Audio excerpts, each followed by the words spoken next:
안녕하세요. 오늘 프로그램의 진행을 맡은 이대성입니다. 이번 프로그램은 신동엽 문학관 개관 10주년 기념 문학축제 나 돌아가는 날 너는 와서 살아라의 프로그램 중 하나인 신동엽 문학관 소장자료 체계화 작업 결과 공유회입니다. 이 사업은 한국문화예술위원회의 한국작고문인 선양 사업의 지원을 받아서 신동엽 문학관의 기존 소장자료와 미발표 소장자료를 체계화하고 이를 전시, 공연 등 다양한 방식으로 소개하는 것을 목적으로 기획되었습니다. 오늘 프로그램은 두 분 연구자 선생님의 발표로 준비되었는데요. 첫 번째로 발표해 주실 선생님은 강영철 작가님이십니다. 강영철 작가님은 전 신동엽 기념사업회 이사장으로서 신동엽 문학관이 만들어진 과정에 가장 큰 역할을 해주신 선생님이십니다. 오늘은 신동엽 문학관 개관 과정과 기존 소장자료에 대해서 말씀해 주시겠습니다. 그리고 두 번째로 발표해 주실 분은 신혜수 교수님이십니다. 신혜수 교수님은 기존 소장자료 체계화 작업을 총괄 담당해 주셨으며 오늘은 신동엽 문학관 신규 추가 소장자료 체계화 작업에 대해서 말씀해 주시겠습니다. 그럼 먼저 첫 번째 발표해 주실 강영철 선생님을 모시겠습니다.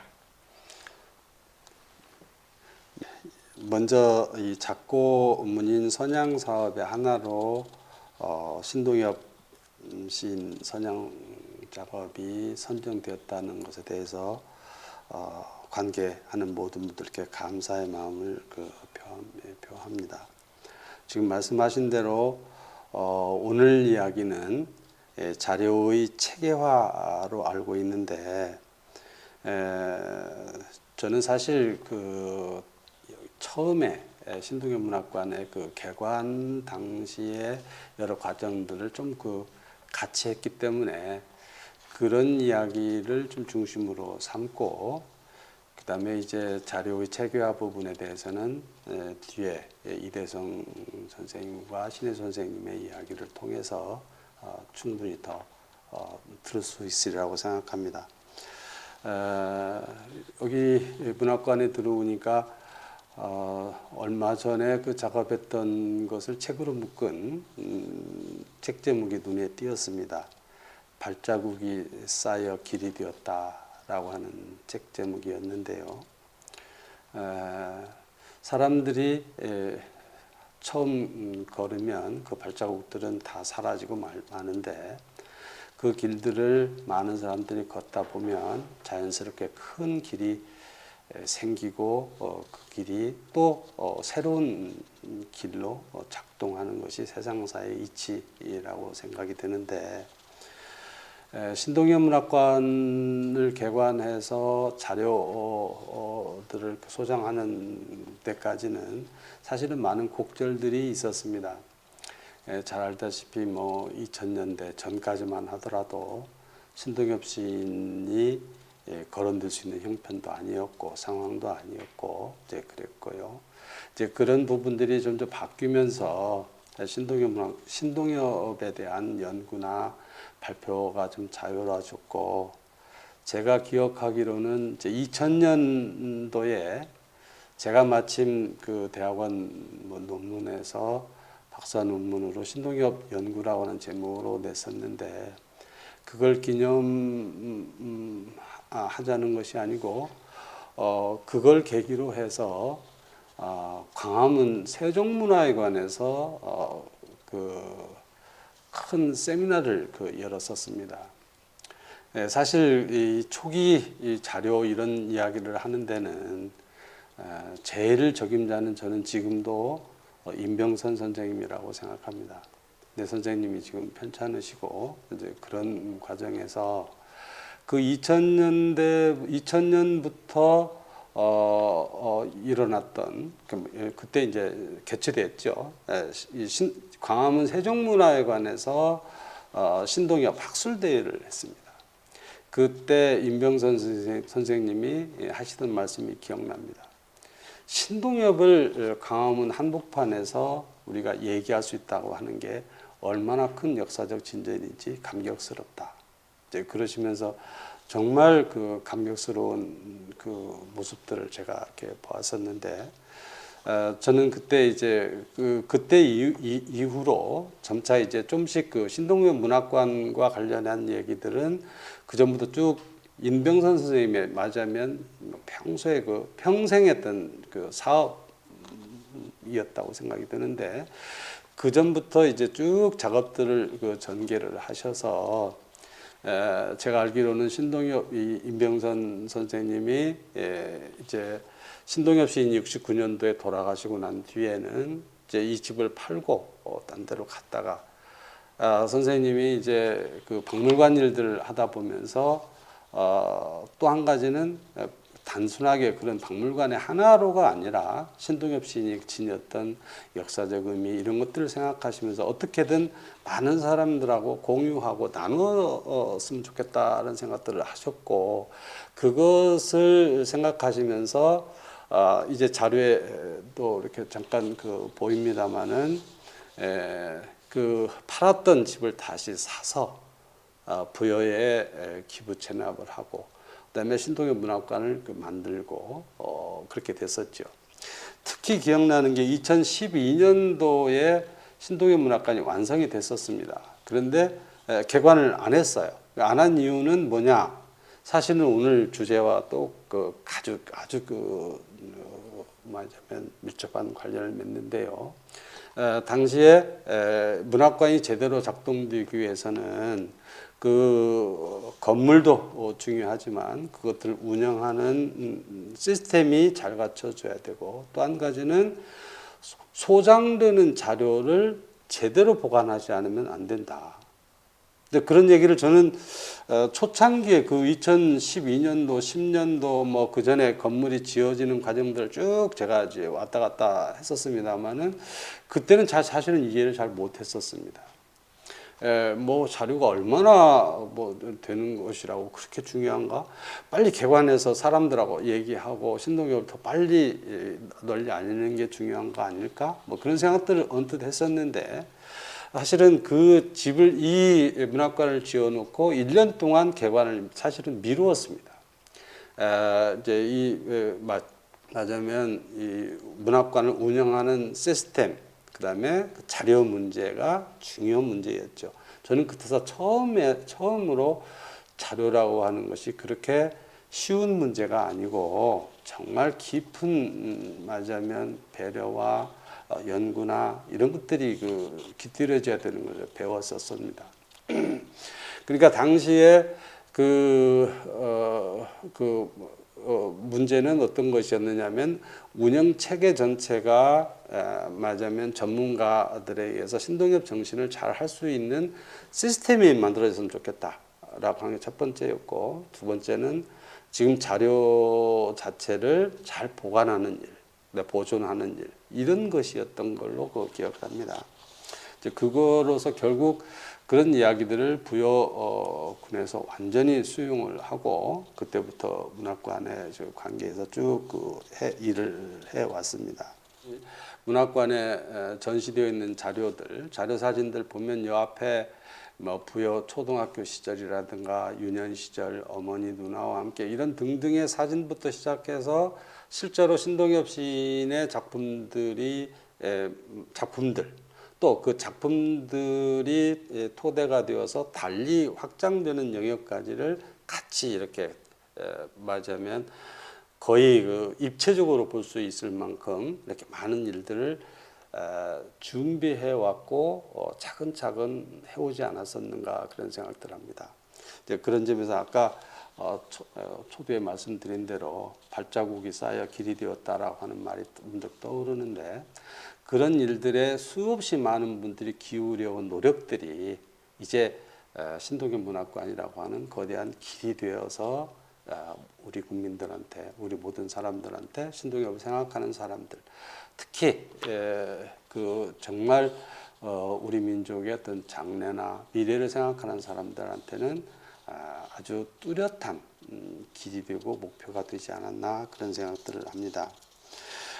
그런데 그때 기억나는 것 중에 몇 가지 것들은 그 자료들을 말하자면 저는 당시에 이제 문학관에 말하자면 사실은 신동엽 문학관이 만들어지기 전에 그 운영 시스템을 만들기 위해서 신동엽 학회가 만들어지고 그다음에 이제 이 사회가 만들어집니다.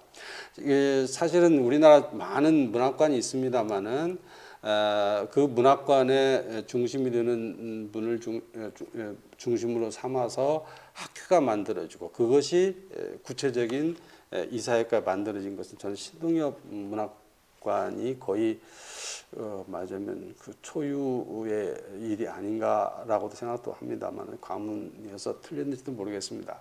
근데 어찌 됐든 이 학회라고 하는 것 자체를 문인들과 연구자들 같이 연합해서 만들어지고 구체적으로 시인 소설가들이 관계하고 하게 되면서 사실은 별로 맞으면 이 자료라고 하는 것들은 다 있는 건데 근데 사실은 우리가 생각하는 자료들이라고 하는 것은 신동엽 시인이 생전에 낸 시집들 그러니까 맞으면 그게 아사녀라는 시집 하나가 사실은 전부였습니다. 전부였고 그다음에 이제 그 돌아가시고 난 뒤에 이제 그 75년도에 창비의 신동엽 전집이 나왔습니다만은 당시만 하더라도 동학 이야기를 한다든가 민족 통일을 얘기한다든가 이런 이야기들에 대해서 그것이 대중화되는 것에 대해서 절대로 정부에서 용납을 하지 않았고 그러니까 판매 금지 당했었고 그다음에 이제 그것을 겨우 이제 80년대 초에 잠깐 전에 그 박정희 대통령이 이제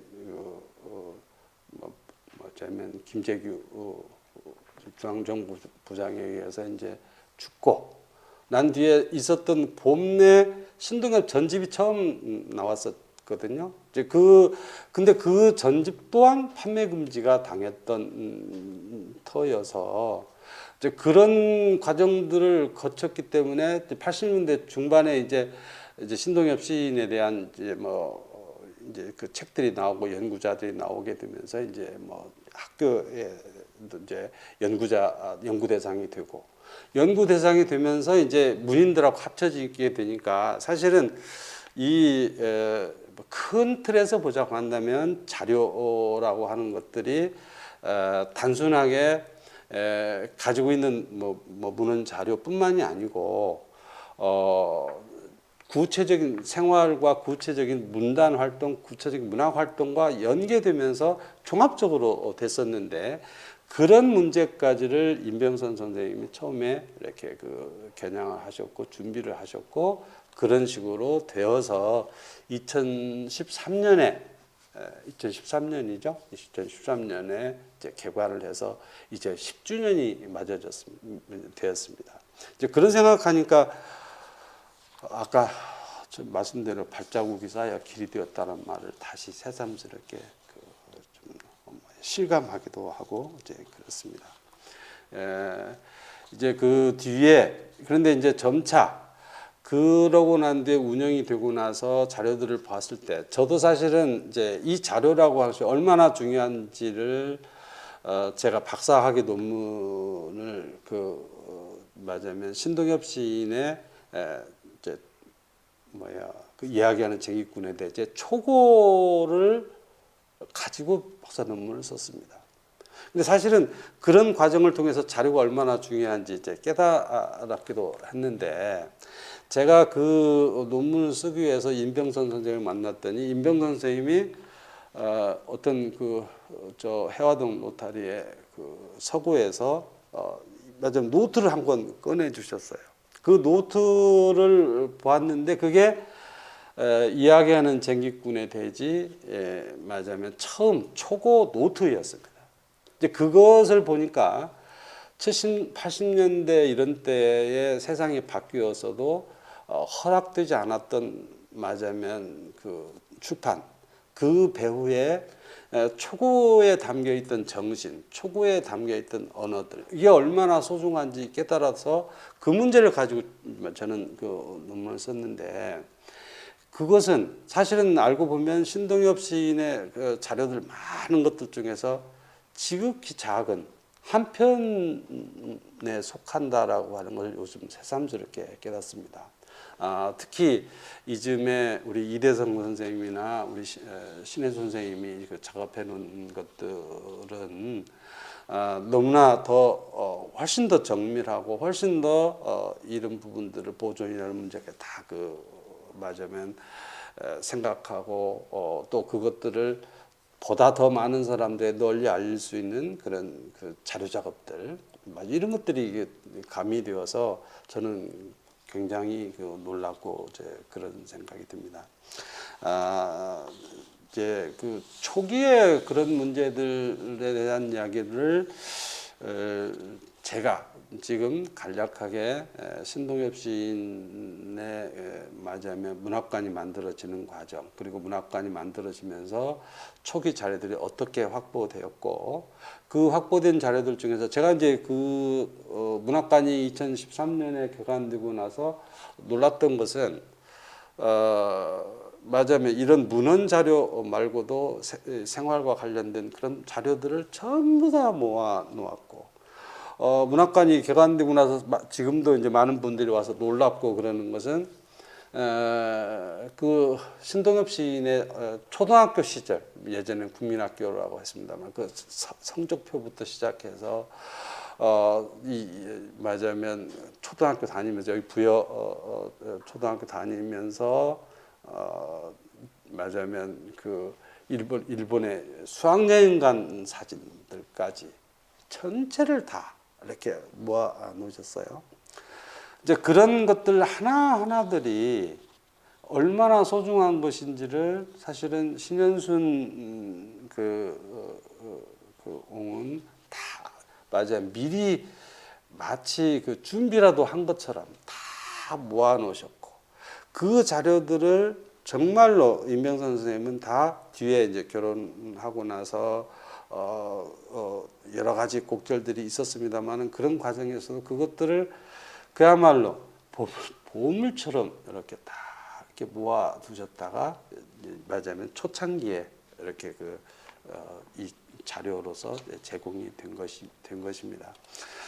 그러니까 가끔 문학관 개관하고 많은 사람들이 와서 놀랍다라고 생각하는 것은 사실은 초등학교 시절 뭐 그런 것들부터 시작해서 선생님이 쓰셨던 뭐 신분증 뭐 이런 전체가 다 문학관에 오시면 다 보고 계십니다만은 그런 부분들을 어떻게 다 모아놨는지 그게 보물이 될 걸로 알고 있었는지 오늘 얘기로 치자고 한다면 그 작은 발자국들이 다 거대한 길이 된다라고 생각하시고 빛이 된다고 생각하신 것은 아닌지 그런 생각들 하면서 놀랍고 이렇게 그런 생각이 듭니다.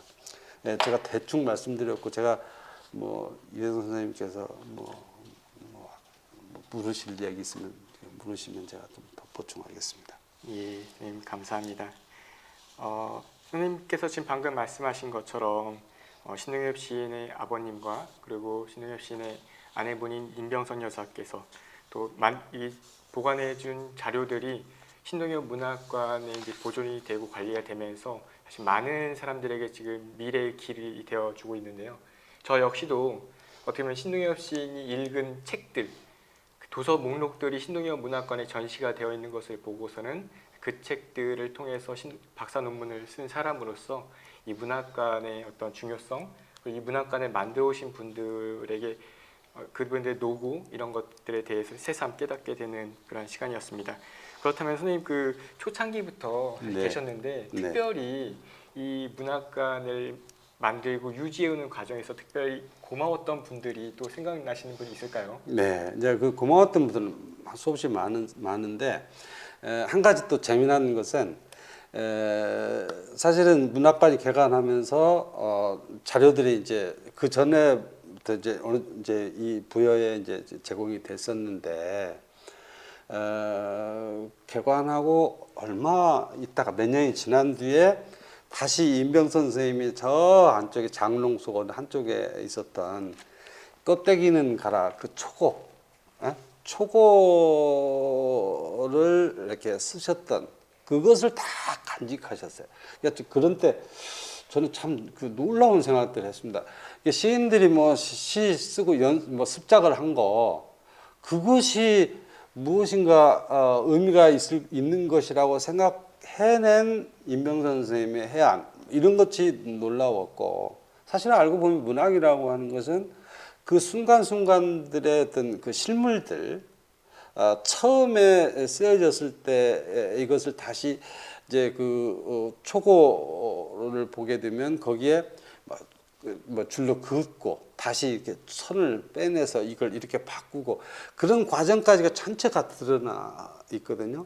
아까도 제가 말씀드렸습니다만은 그 이야기하는 쟁의꾼이 되지도 그 노트를 보니까 노트 자체에 얼마나 많은 그 고민들을 했었는지 그것들이 선을 이리 긋고 저리 긋고 해가지고 저도 잘 모를 정도로 맥락을 알 수 없을 정도로 그런데 다만 그 전체 어떻게 쓰여져 있든 어떻게 위치해 있든 그 순서가 다소 어그러졌더라 하더라도 그 작품이 쓰여졌던 50년대 후반 그런 시절에 사회 전체 우리 민족 전체에 가로놓였던 어떤 장애 이런 것들을 느껴주는 그런 것들을 생각하게 만들어주는 너무도 귀중한 자료였지 않나 그런 생각인데 신동엽 시인의 가장 대표적인 작품이라고 하는 껍데기는 가라라고 하는 작품의 초고 이것을 임병선 선생님이 딱 간직해 두셨다가 문학관이 제대로 돌아간 것을 보고 난 뒤에 특별 선물로 이렇게 딱 제출해 주셨을 때 그 대단히 그 감격적이었고 또 그런 과정에서 점차 이제 문학관이 만들어지게 되니까 그 전에 할 수 없었던 이야기 혹은 하는 것이 두려웠던 시절도 있었거든요. 또 대다수 많은 사람들은 어쨌든 뭐 정부에서 책이 나왔는데 판매 금지 당하고 판매 금지 시키고 이런 부분들에서 주는 공포감이랄까 두려움이라고 할까 뭐 무서움이랄까 이런 것들 때문에 하지 못했던 이야기들 이런 것들이 점차 자료들이 이렇게 맞으면 그 출연을 하기도 하고 또 그런 시절에 만났던 많은 사람들이 와서 증언도 해주고 이제 이런 것들이 그동안 문학관의 어떤 그 내실들을 꽤 꾀하게 만들어주지 않았는가 뭐 그런 생각입니다. 그리고 또 한 가지는 그런 자료들을 몇 번 더 강조하고 넘어갑니다만은 임병선 선생님은 거의 제가 보기에 목숨처럼 소중히 여기셨던 것이 아닌가 이런 것들이 저는 떠오르고 또 그 임병선 선생님을 하고 결혼하기 전에 사실은 신현수농 이제 여러분들 잘 아실 수 있으시겠습니다만은 신좌섭 그러니까 신동엽 시인의 장남인 신좌섭 선생이 이제 시집도 냈습니다. 그 시집에 보면 그 집안에서 내려오던 어떤 의미에서 비밀스러운 얘기일 것 같습니다. 그러니까 신현수농이 태어나는 해가 1894년 그쯤이에요. 그러니까 그 갑오농민 그 전쟁이 일어나고 동학군이 패퇴하고 난 뒤에 많은 사람들이 다 흩어지거든요. 흩어졌던 그 혈육의 한 사람이 신현순옹이였겠구나라고 하는 생각을 충분히 들 만큼 신좌섭 교수의 그 이야기 시집에 실려 있어요. 그러니까 신동엽 시인은 처음부터 사실은 그런 그 전승이 사실인지 아닌지는 뭐 저는 잘 모르겠습니다만은 충분히 그럴 개연성이 좀 있었던 것이고 아마도 그런 외로움, 그런 두려움 혹은 그런 의미 이런 것들을 신동엽 시인의 아버님인 신현수농은 아마 또 이제 가족들이 혹은 주변 사람들이 이제 귀하게 여기면서 말씀해 주셨겠죠. 그것들이 신동엽 시인의 전체 생애 전체를 아주 소중한 자료, 어떤 것도 다 역사적 자료, 문학적 자료가 될 수 있다. 혹은 더 범위를 크게 얘기하자면 민족적 어떤 그 자료일 수 있다, 역사적 자료일 수 있다고 생각하고서 모아놓으셨던 것은 아닌가 그런 생각에서 저는 그 자료 원초적 그 뭐야 초등학교 시절부터 뭐 이런 이야기 정말 난 놀랍다는 그런 생각들을 많이 이렇게 했었습니다.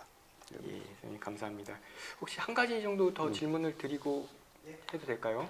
그렇다면 사실 임병선 여사께서 이렇게 목숨처럼 모아오고 보존했던 이런 자료들을 이제 신흥현 문학관의 토대가 되면서 그 이후로도 정말 많은 분들이 오셔서 새로운 증언을 덧보태 주셨고 또 최근에는 1968년도에 그 신동엽 시인이 만들었던 오페레타 석가탑 그때 이제 음악을 작곡을 하셨던 백병동 선생님의 육필악보도 이제 문학관으로 이제 기증되었다는 이야기를 들었습니다. 그래서 이 문학관을 기점으로 해서 신동엽 시인과 관련된 그리고 방금 말씀하신 어떤 민족사적인 그런 많은 자료들이 이제 이 문학관을 중심으로 해서 모이고 있는데요. 그렇다면 이제 초창기부터 계속해서 이 신동엽 문학관에 관심을 가졌던 선생님께 여쭤보고 싶은 것은 이 문학관 후배들에게 바라는 점인데요. 이 지금 전시되고 보존되는 이런 과정 속에서 사실상 많은 지원이 없기 때문에 하지 못했던 그런 사업들이 있을 것 같아요. 그래서 어떤 식으로 이 문학관이 좀 더 발전하면 좋을까, 어떤 지원을 통해서 발전하면 좋겠다라고 바라는 점이 있다면 간단하게 말씀해 주시면 감사하겠습니다. 그건 좀 너무 거창한 얘기가 될 것 같고 영역이 넘는 것일 수 있겠는데 저는 이제 그것은 거꾸로라고 생각합니다. 사실은 이 그동안의 과정들을 물론 많은 도움도 받았지만 제일 중요한 것은 이 신동엽 문학 전체를 떠받치고 있는 것은 저는 신현순 선생님으로부터 비롯되는 그 정성이라고 할까, 맞으면 이런 것이라고 생각합니다. 그러니까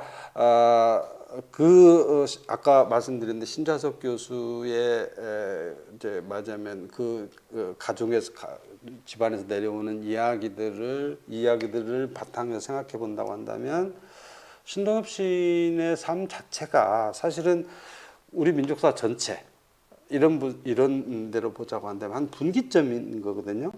분기점인데 그것들을 끌어냈던 맞으면 동학의 문제.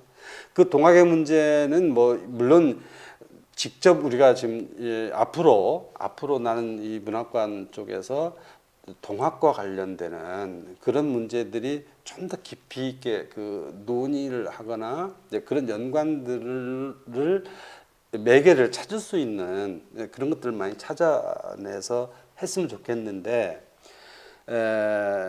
외부의 도움은 사실은 저는 그렇게 생각합니다.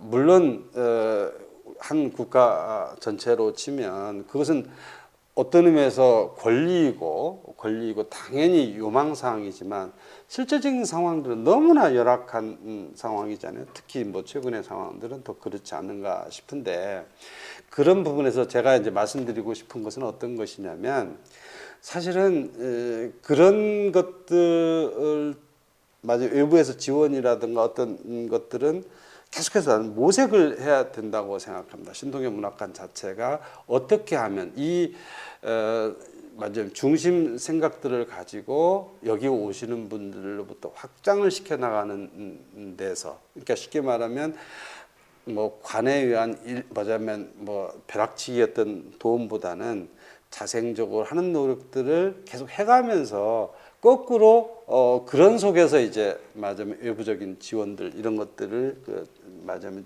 끌어내야 되는데 제일 중요한 것은 신동엽 시정신을 제대로 살려내고 또 신동엽 시정신을 정말 제대로 생각하면서 문학적인 어떤 성과로 이어져 가면서 그 힘들이 거꾸로 외적인 지원이나 이런 부분들은 오도록 만들어주는 것이 아닐까.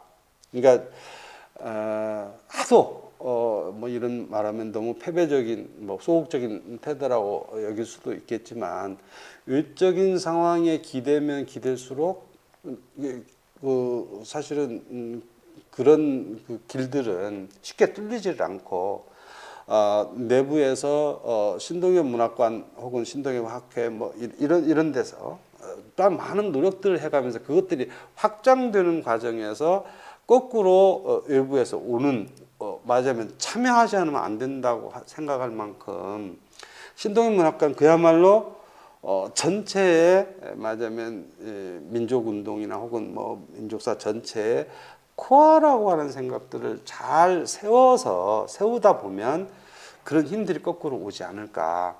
이제 그런 속에서 할 일들은 지금 태산이죠. 할 일들은.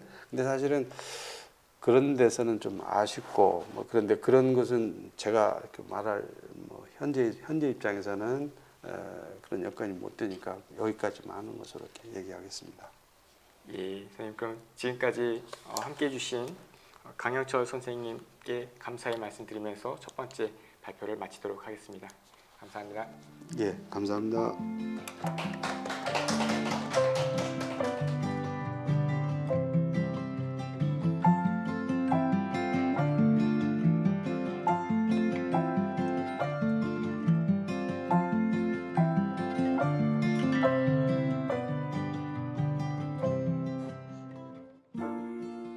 예, 첫 번째 발표에서 어떤 신동엽의 시정신으로 문학관이 계속해서 운영되기를 바란다라는 말씀을 들었습니다. 어떤 자생적인 노력에 대해서 말씀해 주셨는데 사실 이번 사업 역시 신동엽 문학관의 김영수 관장님과 그리고 학예연구사인 이구열 선생님께서 기획안을 제출해서 선정된 지원금으로 지금 이번 사업이 운영이 된다고 들었어요. 그래서 이번 사업을 계기로 해서 정말 많은 자료가 또 문학관에 지금 기증이 되고 있고 모이고 있다라는 이야기를 들었습니다. 그래서 이런 새롭게 모여진 자료들을 신혜수 선생님께서 많은 시간을 들여서 지금 체계화 작업을 해주고 계신다고 들었는데요. 그렇다면 그 어마어마한 작업에 대해서 지금부터 신혜수 선생님의 발표를 이어서 듣도록 하겠습니다. 부탁드리겠습니다. 네, 안녕하세요. 방금 소개받은 신혜수입니다. 제가 이번 문학관 개관 10주년을 기념을 해서 시작한 사업에서 담당하게 된 파트는 신동엽 문학관 수장고에 소장하고 있는 어마어마한 그 자료들 중에서 아직까지 체계화되지 못한 그러한 자료들을 앞으로 체계적으로 관리하기 위해서 필요한 그러한 기초 작업입니다. 아까 그 강영철 선생님의 발표를 통해서 잠시 들으셨지만 수장고에 소장되어 있는 자료들은 그 양적으로 굉장히 많을 뿐만이 아니라 그 유형을 보면은 굉장히 흥미로운 자료들이 어마어마하게 많습니다. 그렇기 때문에 이 자료들은 문학에 관심 있는 분들한테만 흥미로운 자료가 아니라 일반 역사에 관심 있는 분들 또 다른 예술 분야에서 활동하고 계시는 분들한테도 굉장히 중요한 그러한 연구 자료가 될 수 있기 때문에 이 자료들을 체계화시켜서 그러한 연구들이 이어질 수 있도록 하는 것이 굉장히 중요합니다. 제가 이번에 담당한 그 자료들은 아까 이대성 선생님께서 말씀해 주신 것처럼 아직 체계화되지 못한 그러한 자료들인데요. 그 자료에 대해서 구체적으로 설명을 드리기에 앞서서 문학관 수장고에 도대체 어떠한 자료들이 유형별로 소장되어 있는지를 간략하게 말씀을 드리고 이후 제가 중점적으로 살펴본 자료들에 대한 설명을 드리도록 하겠습니다. 그리고 나서 사진을 통해서 구체적으로 자료를 조금 함께 보도록 하고요. 그리고 저희 발표는 제가 이 작업을 하면서 마주하게 된 아카이빙 관련 문제점들이 무엇이 있는지 그리고 앞으로 어떠한 작업들이 진행되어야 할지에 대한 말씀을 드리고 제 발표를 마무리하도록 하겠습니다. 지금 여기 보시면 제가 대략 분류를 했는데도 불구하고 총 11개의 유형이 있는데요. 첫 번째는 이 문학관의 심장이라고 할 수 있는 이제 신동엽 시인의 유품이 있겠습니다. 이 유품에는 아까도 말씀드렸던 것처럼 친필 뭐 원고뿐만이 아니라 하다못해 국민학교 그 성적표라든지 아니면 학교에서 그냥 선생님들이 학부모에게 보냈던 그러한 뭐라 그럴까요? 그걸 뭐라 그러죠? 통신문 뭐 이제 이런 것들 이런 것들까지도 하나도 빠짐없이 그 보관하고 계셨기 때문에 이런 것들을 이제 그 저희가 이제 신동엽 유품에 포함되는 자료라고 볼 수 있겠고요. 그 외에 이제 생가에서 신현수 농이, 그러니까 신동엽 시인의 아버지께서 생가에서 돌아가실 때까지 사셨는데 돌아가신 이후에 생가에서 발견된 자료들, 그리고 2013년 문학관이 개관될 때 임병선 여사께서 추가로 기증하신 자료들, 그리고 2019년 이무수 선생님께서 반납하신 자료들, 그리고 올해 외부에서 확보된 그러한 자료들이 있습니다. 그거 말고도 이제 문학관이 매년 다양한 전시도 기획하고 행사도 기획하고 그다음에 또 올해처럼 사업도 기획해서 운영하고 있는데요. 이러한 전시 행사 사업과 관련된 자료들도 상당히 많이 있고요. 그다음에 이제 사진을 제외한, 그러니까 사진이 아닌 그러한 시청각 자료들도 상당히 많이 보관되고 있습니다. 그리고 물론 신동엽 시인을 사랑하시는 분들이 여전히 많이 있기 때문에 주기적으로 신동엽 시인에 관련된 각종 기사들, 그리고 이제 논문들, 그리고 단행본들 이런 것들이 발표되고 있기 때문에 이런 것들도 지금 계속해서 문학관에서 수집을 하고 있는 것으로 알고 있습니다. 또 신동엽 학회가 기획하고 주관하고 있는 학술대회나 세미나 관련 자료들도 당연히 이 문학관에서 기록물로 보관하고 있어야 되는 것이고요. 그 다음에 매년 또 100일장을 치르고 있는데 이 100일장 관련된 자료들도 하나도 빠짐없이 문학관 수장고에 보관되어 있습니다. 이러한 자료들은 이제 대체로 뭐 프린트물이나 이런 것이라고 볼 수 있겠는데 그거 외에도 굉장히 다양한 종류의 미술 작품들도 보관되어 있는데요. 일부 작품들은 이 문학관의 뭐라 그럴까 이제 일부가 되어서 수시로 대중들에게 이제 노출되어 있는 그런 작품들도 있습니다. 예컨대 신동엽 문학관 앞마당에 가시면 그 이목상 선생님의 시의 깃발 작품이 있고요. 그 다음에 그 화장실 앞쪽에 옥상으로 올라가기 전 모서리에 그 구본상 작가의 굉장히 훌륭한 작품, 저기 신동엽이 있다. 그 작품이 작년인가 재작년 신동엽 길 사업 길을 조성하면서 거기 들어서게 됐는데 이러한 작품들이 일부는 대중들에게 이미 노출되어 있지만 노출되지 않고 저희가 수장고에 보관하고 있는 작품들도 상당히 종류별로 많이 있습니다. 제가 중심적으로 이제 이 발표에서 소개드리고 싶은 자료들은 제가 파란색으로 표시한 2번에서부터 7번에 해당하는 그러한 자료들이 되겠는데요. 이 자료들에 대해서 간단하게 조금 더 설명을 드리자면 우선 이제 시청각 자료 같은 경우에는 말씀드린 것처럼 사진이 아닌 그러한 자료들이거든요. 그러니까 결국은 이제 비디오나 이제 멀티미디어 자료들이 되겠는데요. 예시를 들어보자면 2013년 문학관이 개관할 때 그 개관식을 다 동영상으로 비디오로 촬영을 했습니다. 그래서 그러한 비디오가 아직 남아 있고 1994년 동학 100주년을 기념해서 문호근 감독의 연출로 신동엽의 서사시 금강이 음악극으로 무대에 올랐는데 이 공연이 또 녹화돼서 저희 수장고에 보관되어 있습니다. 이러한 아날로그 형태의 그러한 동영상 말고 최근에 이제 그 뉴미디어 시대에 들어와서는 팟캐스트라든지 아니면 이제 유튜브에 올라온 그러한 동영상들이 있는데요. 예컨대 몇 년 전에 그 신동엽 시인이 라디오 방송을 위해서 집필했던 대본, 내 마음 끝까지라는 그런 방송을 위해서 집필했던 그러한 대본을 가지고 여기 이대성 선생님께서 그 기획하셔서 팟캐스트로 만들어져서 대중들에게 공개가 됐었는데 그러한 팟캐스트들, 그러니까 그 녹음들 그런 것들도 있을 뿐만이 아니라 역시나 이제 이대성 선생님이 중심이 되셔서 신동엽과 백병동의 석가탑 오페레타라고 작가들은 부제를 붙였는데 일종의 이제 작은 음악극이죠. 그거를 현대식으로 재해석을 해서 무대에 올렸는데 그 쇼케이스를 또 녹화를 해서 기록해 두었는데 이러한 기록물도 있습니다.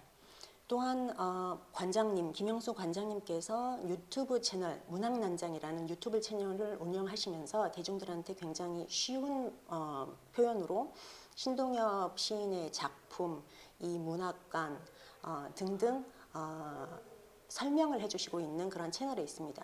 그래서 이제 그런 채널을 위해서 만들어진 그러한 기록물들도 있을 뿐만이 아니라 신동엽기를 조성을 할 때 그 조성 과정을 또 사진으로뿐만이 아니라 동영상으로 기록해 두었거든요. 그래서 이제 그러한 기록물도 있기 때문에 이러한 자료들이 사진이 아닌 시청각 자료로 분류돼서 수장고에 보관되어 있습니다. 문학관이 기획한 전시 행사 사업 관련 자료들이란 아까 말씀드렸던 것처럼 매해 문학관이 이제 특별 전시도 하고 올해처럼 이제 특별한 계기에 특별 사업을 또 진행하기도 하는데요.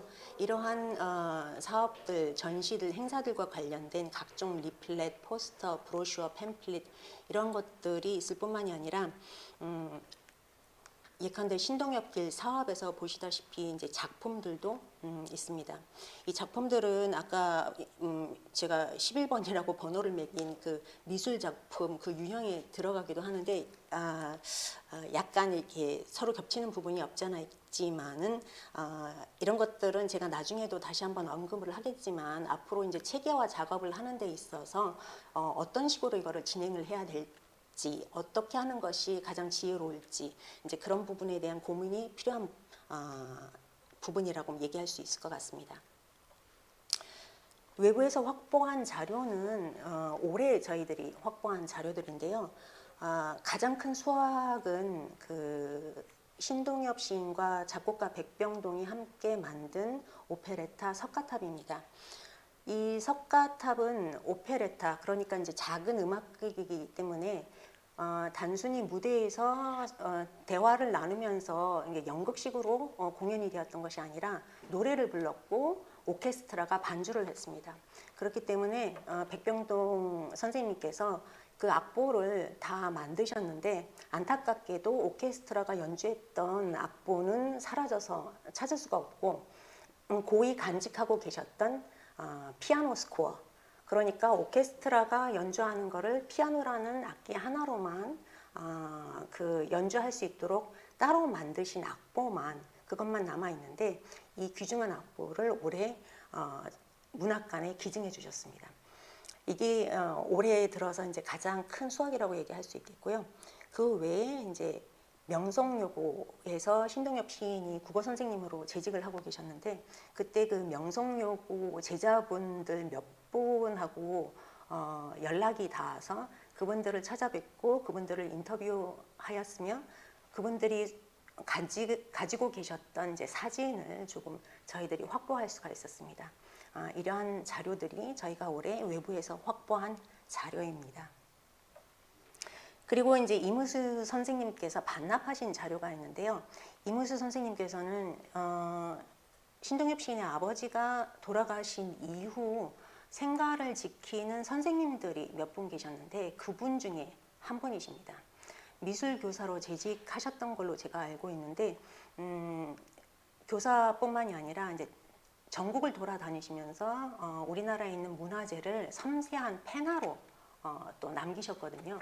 그래서 저희가 2019년에 선생님을 초청을 해서 문학관에서 기획 전시를 한 적이 있습니다. 이 계기 때 이무선 선생님이 본인도 미처 이제 기억하지 못하고 있었던, 하지만 소중하게 간직하고 있었던 신동엽 시인과 관련된 자료 몇 가지를 다시 반납해 주셨는데요. 많지는 않지만 이제 그 중에 신동엽 시인의 이제 대학교 졸업장이라든지 이런 것들이 조금 포함이 되어 있습니다. 또 이제 중요한 자료로서 임병선 여사가 문학관이 개관할 때 기증해 주셨던 사진들이 있는데요. 이 사진들은 일부 저희가 이미 확보하고 있는 그런 사진들과 중복되는 부분도 있지만 또 새로운 그러한 내용을 담고 있는 그런 사진들도 있습니다. 그래서 생가를 복원했을 때 그 전 과정을 찍은 그러한 사진들이라든지 신동엽 장례식을 치르면서 기록해 두었던 그러한 사진들, 첫 번째 시위가 세워질 때 그 제막식 때 찍었던 사진들이라든지 등등 다양한 종류의 그러한 사진들을 한 박스에 담아서 문학관에 기증해 주셨습니다.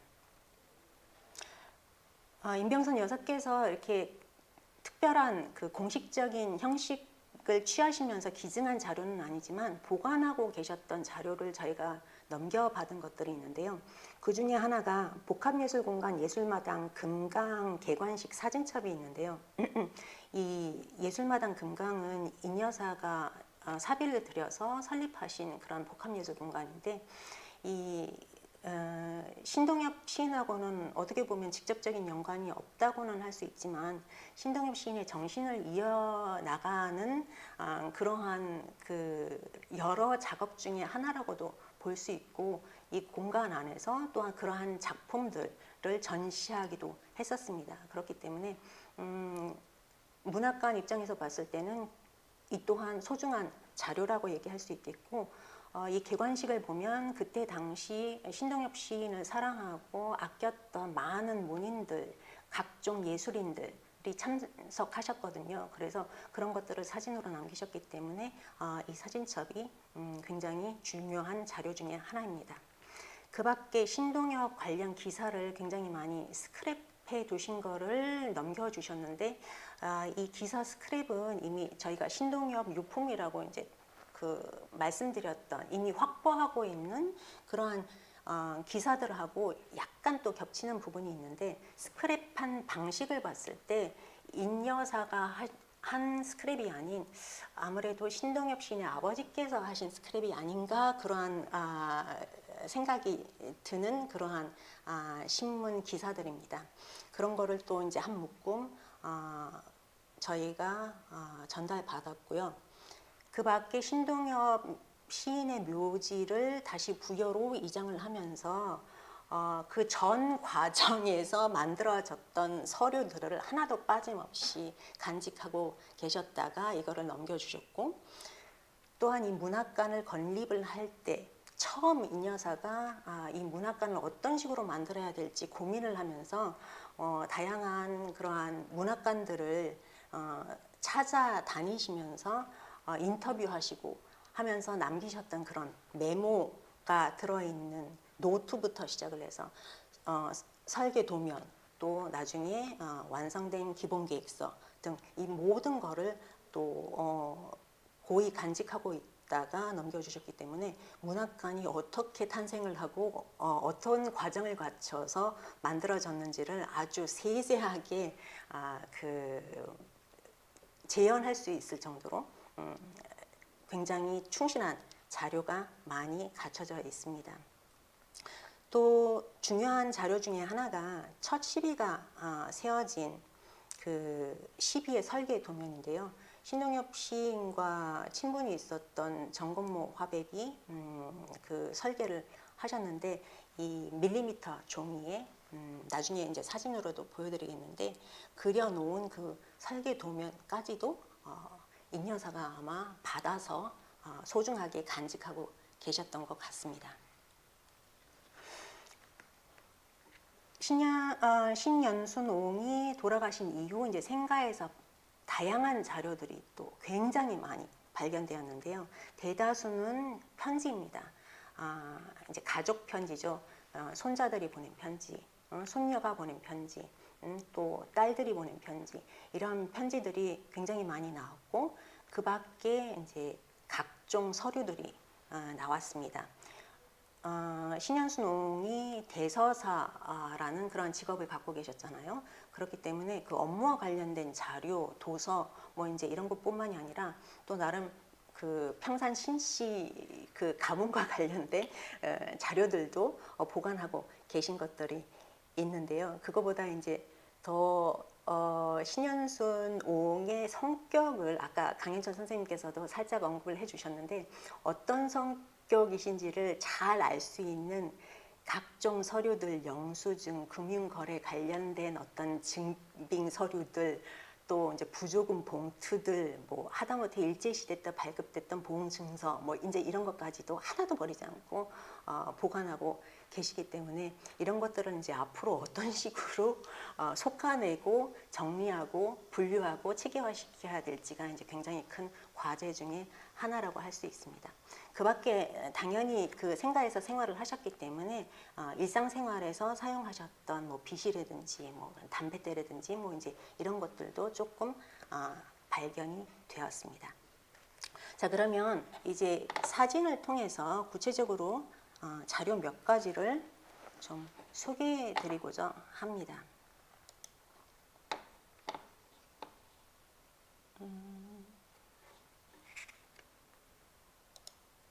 네. 지금 보시는 이 자료는 아까 말씀드린 것처럼 올해 저희가 굉장히 뭐라 그럴까요? 굉장히 반갑고 고맙고 했던 그런 기증 자료인데요. 백병동 작곡가가 직접 손으로 그리신 석가탑의 피아노 스코어입니다.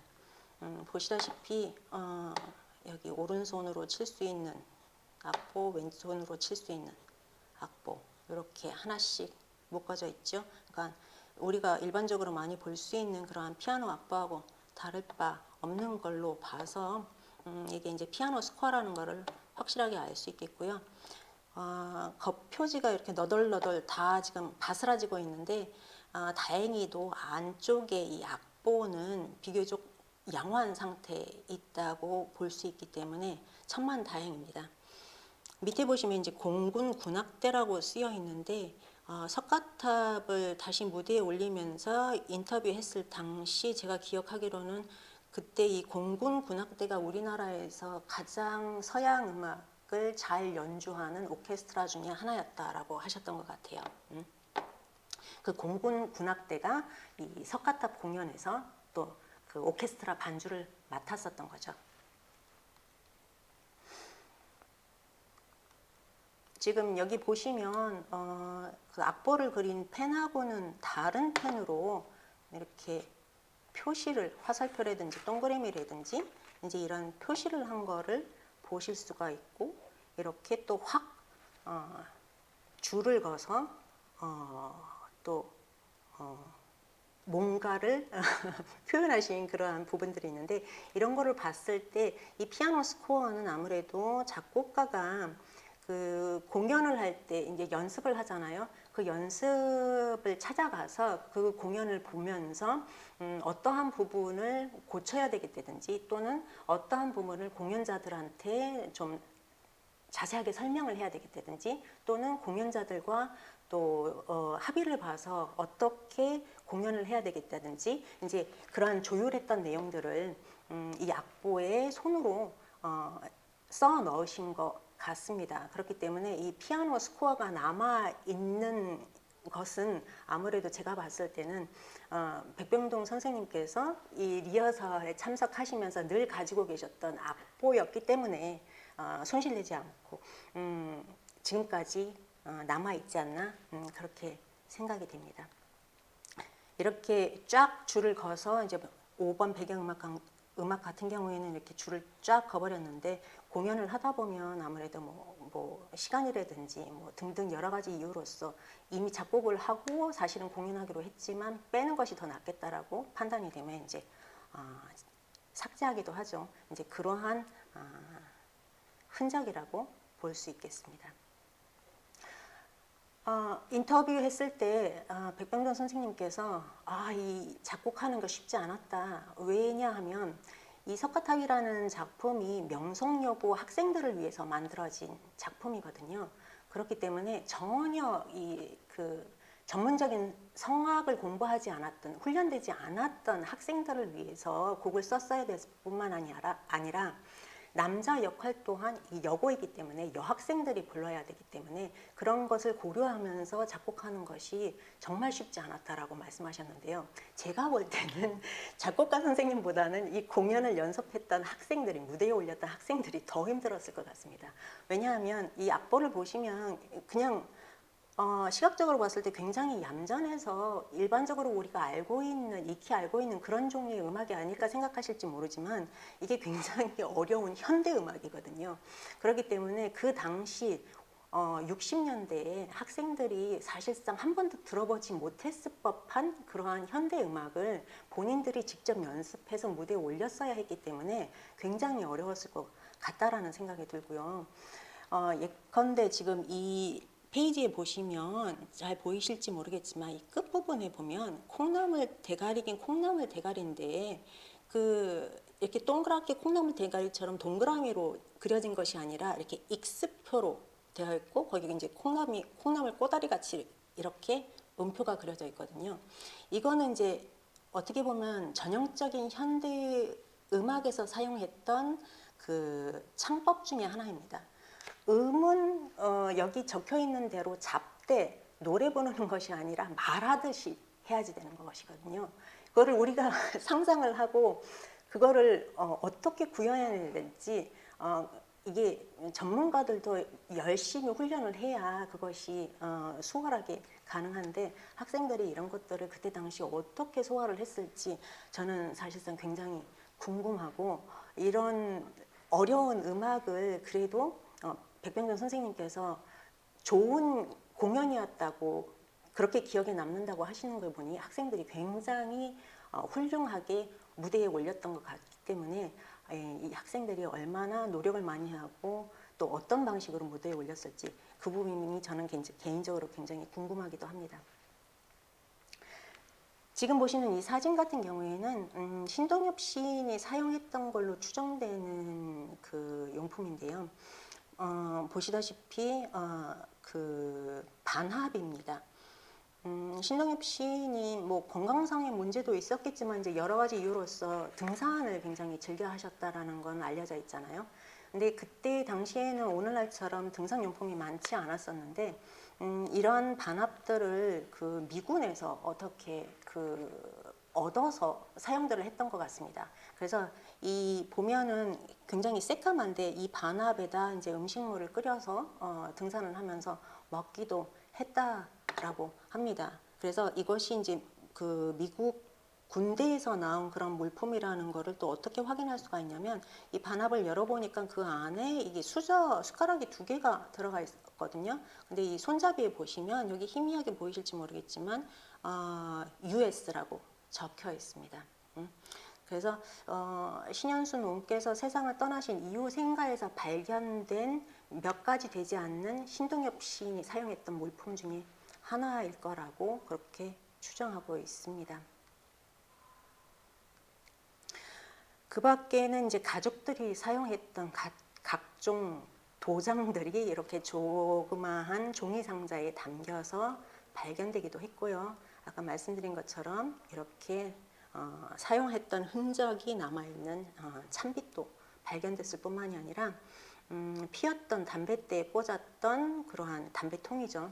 너무 깨끗해서 새 것이 아닌가라고 처음에는 의심을 했었는데 보시다시피 여기에 이제 불에 그을린 이런 흔적이 있는 걸로 봐서는 확실하게 신현순 옹이 직접 사용했던 그러한 담배통으로 보입니다. 이러한 주선도 나왔습니다. 오늘날 이제 더 이상 볼 수 없는 이제 다서알이 있는 그러한 주선이고요. 이러한 육가락도 가락류신가? 육가락도 나왔습니다. 이거는 동네 아이들이 이 생가 마당에서 놀다가 그 생가 밑에 마루 밑에서 발견했다고 그러더라고요. 명패 아랫부분이 잘려나간 명패도 발견되었고 이거는 아까 말씀드린 것처럼 신동엽 시인이 대학을 졸업한 그러한 졸업과 관련된 이제 서류입니다. 꼼꼼한 신동엽 시인의 아버지께서 이렇게 부주금을 받은 봉투도 잘 보관하고 계셨는데요. 여기에서 이제 안타까운 거는 어떤 장례식 때 받은 이 부주금인지가 전혀 이 봉투에서는 드러나지가 않습니다. 신동엽 시인 장례식 때 받은 것인지 아니면 신동엽 시인이 돌아가시고 난 후 얼마 지나지 않아서 돌아간 신동엽 시인의 어머니 장례식 때 받은 부주금인지가 알 수가 없는데 이러한 부분들은 앞으로 이제 유족들을 물어봐서 밝혀야 되는 그러한 부분입니다. 여러 가지 많은 자료들 어떻게 보면 의미 없지 않나 싶을 정도로 자잘구레한 그러한 자료들도 많이 발견이 됐는데 그 중에는 신현수 농의 어떻게 보면 유서라고 볼 수도 있는 그러한 자료들도 발견되었는데요. 지금 이 자료 같은 경우에는 요 편지 봉투 안에 담겨 있었는데 자기가 세상을 떠나고 나면 이 네 사람한테 알리라고 적어 놓으시고 어떠한 내용을 담은 편지를 보낼 것인지 또한 이렇게 직접 손으로 써서 남겨두셨습니다. 그뿐만 아니라 자신을 어떻게 장사 지낼지, 그러니까 묘지를 어떤 방향으로, 어떠한 위치에 놓아야 될지 또한 이렇게 스케치까지 남기시면서 부탁을 하셨습니다. 이러한 자료들도 저희가 이제 그 생가에서 발견된 자료인데요. 자료의 대다수는 편지인데 이 편지 같은 경우들은 이제 딸들이 아까 신동엽 시인의 누이들이 아버지한테 보낸 편지들, 신동엽 시인의 장남인 신좌섭 교수가 할아버지한테 보낸 편지들, 둘째 아들 그리고 손녀가 보낸 그러한 편지들도 남아 있습니다. 신동엽 시인의 딸은 서울대 미대를 나와서 독일에서 유학을 하셨어요. 그래서 지금 여기 보시다시피 이 편지들이 다 독일에서 할아버지께 보낸 편지들입니다. 오늘날 이제 더 이상 볼 수 없는 이러한 그 국제 우편을 보낼 때 사용했던 편지지도 이렇게 남아 있습니다. 지금 보시는 거는 일제시대 때 발급된 보험 증서인데요. 제가 어디서 읽기로는 그때 당시 일본 사람들이 강제적으로 보험을 들게 만들어서 전 국민의 한 반 정도가 보험을 들어야 했다고 합니다. 그래서 아마 그때 신현수 농도 보험을 들었는데 그때 이제 지급했던 보험금을 일일이 여기 기재가 되어 있잖아요. 그래서 이거를 이제 어떻게 반납받을 수 있지 않을까 싶은 생각에 아마도 고이 간직하고 계시지 않았나 싶습니다. 이런 자료들을 볼 때 이제 문학하시는 분들뿐만이 아니라 이제 우리나라 역사를 공부하시는 분들한테도 굉장히 흥미로운 자료가 될 수 있다고 보겠고요. 여기 이 자료 같은 경우에도 아까 말씀드린 것처럼 굉장히 꼼꼼한 성격이셔서 종이 쪼가리 하나 버리지 않고 모아두셨는데 이렇게 돌아가시 전에 지불했던 수도요금이라든지 전기요금 또 여기에 이제 자기가 어떤 지출을 했는지 일종의 가계부처럼 직접 손으로 적으신 이러한 자료들도 많이 나왔습니다. 여기 법무사로 활동하시면서 대전 법원을 드나드셨는데 그때 사용했던 이런 명찰 같은 것들 그런 것도 있고요. 그 다음에 지금 이 자료 같은 경우에는 약간 수수께끼긴 한데 보존해야 되는 자료라고 굉장히 많은 신문들을 모아두셨어요. 근데 이제 펼쳐보면 도대체 무슨 이유로 이 신문들을 모아두셨는지 도무지 상상이 안 됩니다. 이해할 수가 없는데 많은 신문들이 이렇게 펼쳐봤을 때 오려져 나간 부분들이 있거든요.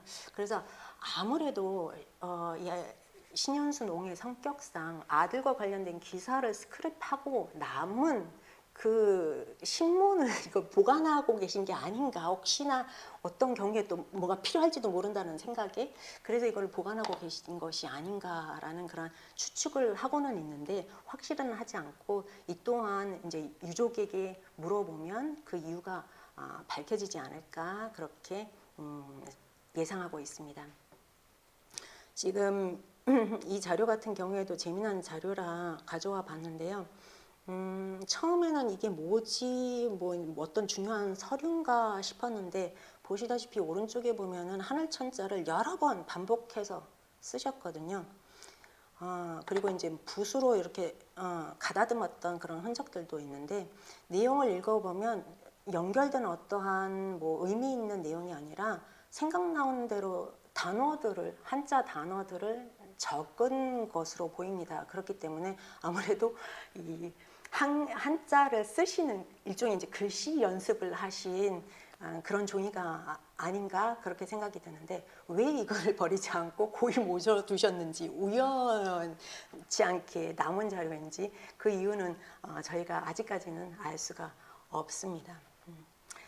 이 사진들은 아까 말씀드린 것처럼 임 여사가 개관식 때 기증해 주셨던 사진 자료들인데요. 이러한 상자에 담아서 기증해 주셨습니다. 보시는 거는 그 첫 번째 시비, 이 부여 백마강 기슭에 세워진 첫 번째 시비, 정건모 화백이 설계한 그 설계 도면입니다. 지금 보시는 것은 문학관 건립과 관련된 각종 서류고요. 아까 말씀드린 것처럼 여기 보시면 이러한 노트들에 임 여사가 직접 문학관들을 탐방하시고 인터뷰하시면서 적었던 그러한 내용들이 담겨져 있는 걸로 확인이 됐습니다. 이 도서들은 누가 읽은 도서인지는 확실하게 알 수는 없는데, 일부는 신동엽 시인이 읽었던 것이 확실한 것 같습니다. 그래서 예컨대 보면 여기에 문학 잡지가 하나 있는데, 현대문학으로 제가 기억을 하는데요. 여기 보시면 첫 번째 시가 끝나는 부분에 손글씨로 이 시에 대한 평을 쓰셨어요. 근데 글씨가 약간 이렇게 흘려지게 써있기 때문에 확실하게 내용을 읽을 수는 없는데, 시가 별로 마음에 들지 않으셨는지 그 부분에 대해서 이제 즉석 뭔가 이제 평을 메모를 하셨던 흔적이 있는 걸로 봐서는 생가에서 발견된 도서 중에 일부는 신동엽 시인이 읽었던 그러한 자료들인 것 같다라는 생각이 듭니다. 지금 이 책 같은 경우에는 또 굉장히 흥미로운 자료인데요. 신동엽 시인이 유일하게 번역한 번역서입니다. 그 빨강머리 앤으로 유명한 몽고메리 작가의 초기 작품으로서 과수원의 세레나데 예전에는 이제 그렇게 썼나 본데, 그러한 작품인데요. 이 작품이 작년인가요? 네. 이대순 선생님께서 기획하시고 또 직접 각색하셨죠. 그래서 무대 연극으로 올라왔었거든요. 근데 이제 이 작품이 여러 가지 이유에서 흥미로운데, 또 어떤 관점에서 흥미롭냐면, 신동엽 시인이 시극에 굉장히 매료되어 있을 때 이 작품을 번역을 했다라는 그러한 사실입니다. 왜 그랬냐 하면 추측컨대 이 소설의 주인공이 말을 할 수 없는 여자거든요. 그렇기 때문에 주변 사람들과 이제 손글씨 또는 몸짓, 그러니까 수어 같은 몸짓, 그리고 음악으로 소통을 합니다. 그렇기 때문에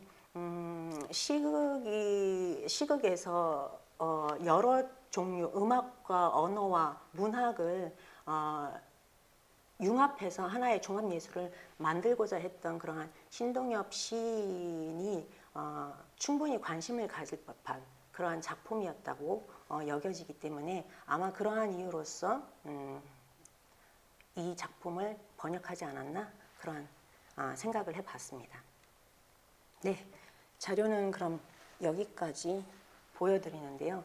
지금 보여드린 자료는 약간의 설명을 드리다 보니까는 좀 내용이 길어지기는 했는데, 저희가 가지고 있는 자료의 1%도 되지 않는 그러한 자료들이거든요.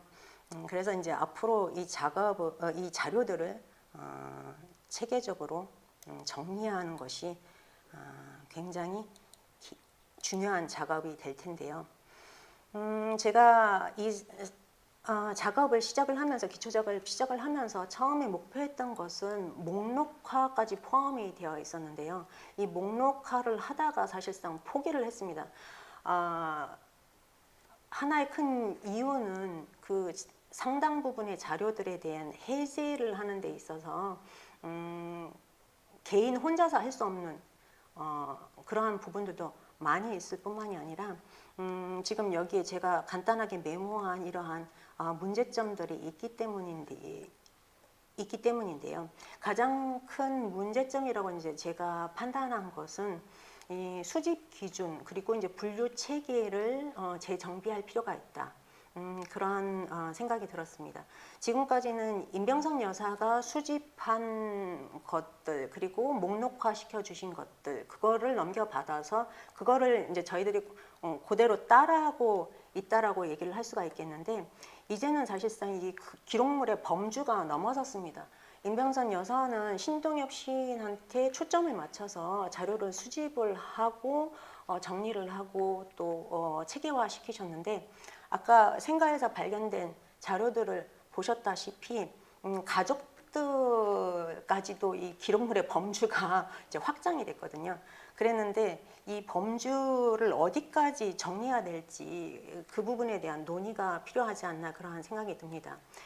신동엽 시인뿐만이 아니라 인여서와 관련된 자료들이 아무래도 이제 굉장히 중요하기 때문에 새로운 범주 안에 들어오는 것은 당연하다고 여기겠지만 예컨대 신동엽 시인의 누이들과 관련된 자료들도 저희가 포함시켜야 될 이유가 있을지 이제 이런 부분들이 아직 해결되지 않은 부분들이고요. 그다음에 이제 또 하나 큰 문제는 그리고 이러한 그 수집 기준과 분류 체계를 재정비할 필요가 있다라고 생각한 이유는 뉴미디어와 함께 이제 새로운 유형의 자료들이 많이 등장했기 때문인데요. 예전에는 신문을 일일이 오려서 스크랩해서 그거를 보관을 하고 또 그거를 디지털화하기 위해서 사진을 찍어서 또 이제 이미지 디지털 자료들로 남겨놨는데 이제는 더 이상 신문을 읽지 않잖아요. 인쇄된 신문을 읽지 않잖아요. 그렇기 때문에 지금 신동엽 문학관 홈페이지에 가 보시면 그 각종 언론에서 나오는 신동엽 관련 기사들이 올려져 있습니다. 그래서 거기 보시면은 주요 내용들을 옮겨 적고 밑에 그 기사에 링크가 있는데 이러한 형태로 보관하는 것이 충분할지 아니면 일일이 기사들이 언젠가 사라지기 전에 인쇄해서 그거를 보관을 하고 그거를 촬영을 하고 뭐 이제 그 아날로그 방식이 유사하게 그렇게 보관할 필요가 있을지 또 이제 유튜브에 같은 그러한 동영상들은 어떤 식으로 보관을 해야 될지 등등 이제 그러한 새로운 유형의 자료들을 어떤 식으로 수집을 하고 어떤 식으로 분류하고 어떤 식으로 관리해야 될지 이제 이런 문제들이 시급하게 그 논의되고 해결이 돼야 되는 부분이라고 생각이 들었습니다. 그리고 이렇게 이제 재정비를 하고 나면 하나의 이제 매뉴얼을 작성해 놓는 것이 앞으로 이제 장기적으로 봤을 때 굉장히 중요하지 않나. 왜냐하면 앞으로도 어떻게 보면 매체들은 계속 진화하고 새로운 매체들도 등장하고 하기 때문에 새로운 유형의 또 자료들이 등장할 수도 있고 그랬을 때 그거를 또 다시 정비하는 데 있어서는 이전에 어떠한 지침들을 세워놨는지를 보고서 작업을 하는 것이 훨씬 더 좋기 때문에 이런 것들을 기록으로서 남기고 이 작업을 하시는 분들이 참고할 수 있도록 하는 것이 굉장히 중요하다고 보고요. 이러한 매뉴얼을 작성하는 데 있어서 아카이브 전문가들의 자문이 굉장히 중요하기도 하지만 문학관에서 계시는 직원분들도 기초적인 그러한 지식 정도는 아카이빙과 관련된 지식 정도는 교육을 받을 필요가 있지 않으신가 그런 생각도 해봤습니다.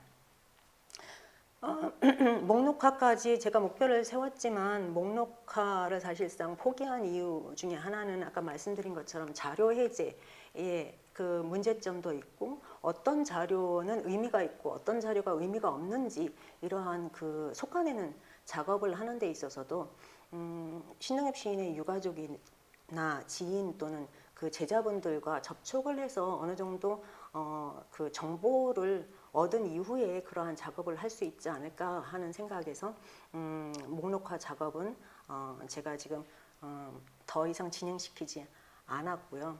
그 다음에 이제 아주 큰 문제점이라기보다는 앞으로의 이제 그 문화권의 과제라고 보는데요.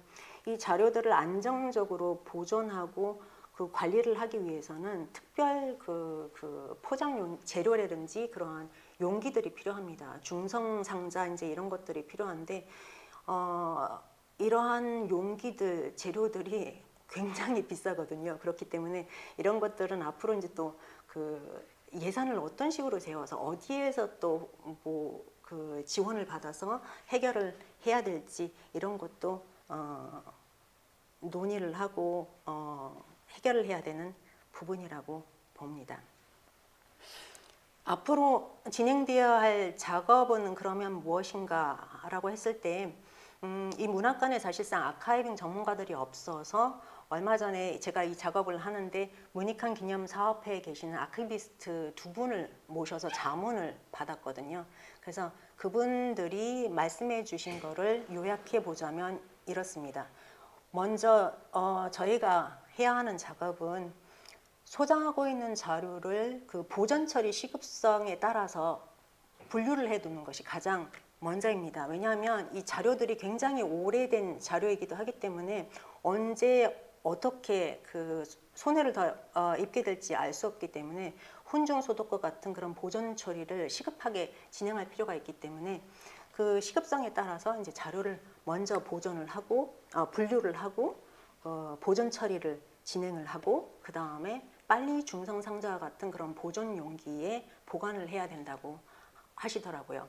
저희는 지금 중성 상자가 그 신동엽 시인의 유품은 중성 상자에 보관되어 있지만 지금 아직 체계화되지 않고 정리되지 않은 자료들은 임시 방편으로 그냥 종이 봉투 또는 이제 공기가 들어가지 말라고 부엌에서 일반 사람들이 사용하는 그런 지퍼 봉지 이제 이런 것에 담아놨는데 사실상 임시 방편이지 계속 이렇게 해서 둘 수는 없거든요. 그렇기 때문에 이 부분도 이제 시급하게 해결돼야 될 부분이고요. 동시에 자료를 분류하고 목록화하고 또 이제 디지털화하는 작업을 해야지 되는데 이거 외에 또 문학관에서 잊지 말고 해야 되는 작업이 수장고 공간을 체계화시키고 이 체계화시킨 것을 목록에 반영시키는 것입니다. 제가 가지고 있는 자료를 봤을 때 살짝 업데이트된 목록인데 지금 문학관이 소장하고 있는 자료가 2,000개가 넘어요. 2,100 몇 개가 있고 그거를 이제 디지털화한 데이터로 봤을 때는 4,500개가 넘는 걸로 제가 기억을 합니다. 근데 아까 말씀드린 지금 미정리된 그러한 자료들을 다 이제 포함시키게 되면은 아마 3,000개, 4,000개 디지털 파일들은 막 거의 10,000개에 가깝게 생성될 수도 있는 그러한 분량의 자료들이 수장고에 보관되어 있거든요. 그렇기 때문에 이 자료들을 그냥 단순히 수장고 안에 고이 모셔두는 것이 아니라 어떠한 자료가 수장고에 있는지, 수장고 어느 위치에 있는지, 또는 전시하고 있는지, 전시관 어디에 있는지 그거를 굉장히 구체적으로 체계화시켜가지고 목록에 반영하지 않으면 이 수많은 자료들을 사실상 관리하기가 어렵습니다. 그렇기 때문에 자료를 단순히 목록화시키고 디지털 아카이빙을 위해서 뭐 사진 촬영을 하고 이것도 중요하지만 이 자료를 체계적으로 관리하기 위해서는 수장고 공간 자체를 체계화시키고 그 다음에 이거를 목록에 반영시키는 작업이 굉장히 중요하다는 그러한 말씀을 해주셨습니다. 그래서 이러한 부분이 앞으로 이 문학관에서 진행해야 될 작업이라는 말씀을 드리고 발표를 마치겠습니다. 감사합니다. 사실 그 2013년 신동엽 문학관 개관 당시 어떻게 보면 그때 당시 1차적으로 임명선 여사께서 체계화를 해서 그 목록인 신동엽 문학관에 보존이 되었고 그 이후로 처음으로 지금 신혜 선생님이 다시 또 체계화 작업을 이제 더 하고 계신 걸로 알고 있습니다. 그래서 이런 어마어마한 작업을 하고 계신 신혜수 선생님께 정말 경외감을 표하고 싶습니다. 제가 사실 질문 드릴 수 있는 것은 많지 않은 것 같아요. 지금 계속 배우는 입장으로 제가 강연을 들었기 때문에 발표를 들었기 때문에 이 준비해 주신 내용에 대해 질문할 것보다는 어떻게 보면 신년수 옹과 그리고 임병선 선생님 모두 엄청나게 꼼꼼한 분들이었고 역시 신혜수 선생님 역시도 엄청나게 꼼꼼한 분인 것 같다는 느낌이 들어요. 그래서 이런 아카이빙 작업을 할 때 있어서 이렇게까지 꼼꼼하게 작업을 해야 되는 이유 그리고 그 동력은 무엇인지가 좀 궁금해요.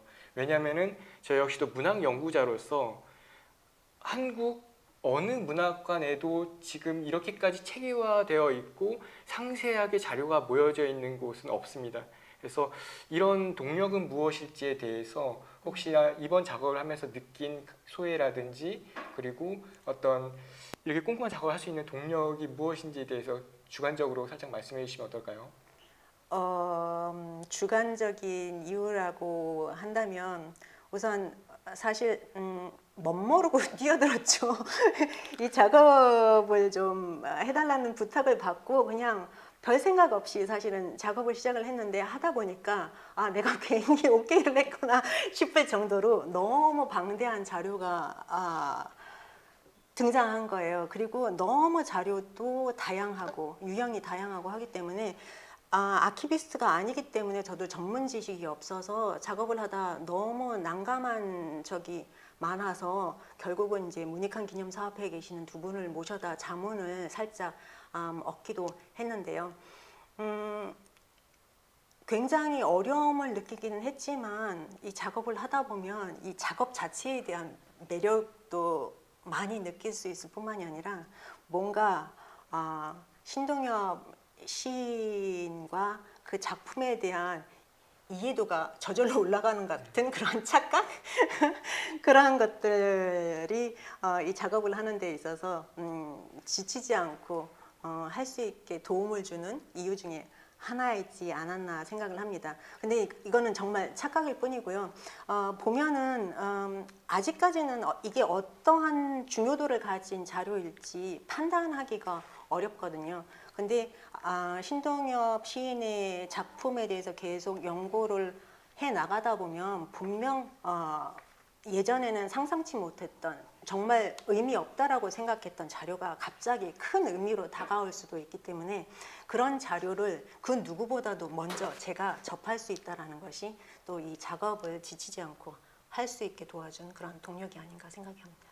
예, 네, 너무 감사합니다. 사실 뭐 신현수 옹이라든지 임병 선생님도 아키비스트는 아니었죠.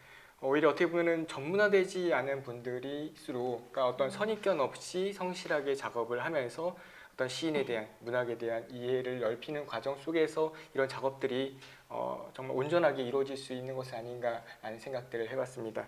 그리고 어떻게 보면 신동엽 문학이 그만큼 저희가 기존에 알아왔던 것 그 이상으로 우리에게 시사하는 바가 많기 때문에 그렇지 않을까라는 생각이 들고요. 저 역시도 이번 사업을 통해서 여러 선생님들 인터뷰하면서 1961년도에 조순자 선생님께서 신동엽 시인에게 배울 때 신동엽 시인이 어떤 고대사와 관련해서 우리는 남북으로 긴 나라가 아니라 사실 동서로 긴 나라다라는 말씀을 하셨다고 하더라고요. 그러면서 과연 이 한반도에 있는 사람들이 중국과 일본 각지로 바다를 배경으로 해서 넓게 퍼져서 살았던 그러한 역사에 대해서도 이제 말씀하셨다고 하는데 과연 저 역시도 이제 신동엽 문학을 공부하고 또 이제 곧 있을 그 10월 전시라든지 이런 것들 속에서 새로 나오는 그런 자료들이 과연 우리에게 후배들에게 어떤 사유의 확장을 줄지 정말 기대되는 그런 시간들이었습니다. 지금까지 발표해 주신 신혜유 선생님 정말 감사드립니다. 감사합니다. 예, 오늘 강영철 선생님과 신혜수 선생님 모시고 신동엽 문학관의 어떤 기존 소장 자료 그리고 새로운 신규 소장 자료에 대한 어떤 말씀들을 청해 들었습니다. 저는 신동엽 시인을 연구하는 연구자로서 이렇게 신동엽 문학관에 계속해서 자료가 축적되는 것에 대해서 정말 감사함을 표하지 않을 수 없어요. 아까도 말씀해 주셨지만 저의 연구 논문의 대부분은 사실 신동엽 문학관에 방문하면서 다 이루어졌습니다. 신동엽 시인이 읽었던 책, 그리고 신동엽 시인이 만들었던 그 오페타 석가타의 팸플릿, 학생들이 공연했을 거랑 정말 상상도 못했었거든요. 그리고 신동엽 시인이 번역했다는 과수원의 세레나데, 예, 제가 올해 논문을 발표했는데요. 그런 것처럼 계속해서 자료가 나올수록 저희 후배들은, 연구자들은 계속 새로운 연구를 하고 새로운 지식들을 생산할 수 있는 것 같아요. 이제 앞으로는 말씀해 주신 여러 가지 생활사 자료까지 포함해서 정말 많은 그런 이제 신동엽 문학 연구뿐만이 아니라 어떤 시대를 연구하는 분들도 계속해서 이 문학관에 방문을 하지 않을까, 그런 생각들을 하게 됩니다. 이 작업을 기획해주고 진행해주시는 모든 선생님들께 좀 너무나도 감사드리고요. 이제 오늘 시간을 마치도록 하겠습니다. 지금까지 한국문화예술위원회 한국작고문인 현양 사업에 지원을 받은 신동엽 문학관 개관 10주년 문학축제 나 돌아가는 날 너는 와서 살아라의 신동엽 문학관 소장자료 체계화 작업 결과 공유회를 진행했습니다. 이 자리를 마련해 주신 모든 분들 감사하고요. 10월 전시를 준비해 주시고 있는 신동엽 문학관의 김영수 관장님, 그리고 이구열 학예연구사 선생님, 신희수 선생님 등등 모든 분들께 정말 감사 인사드립니다. 이상 마치겠습니다. 감사합니다.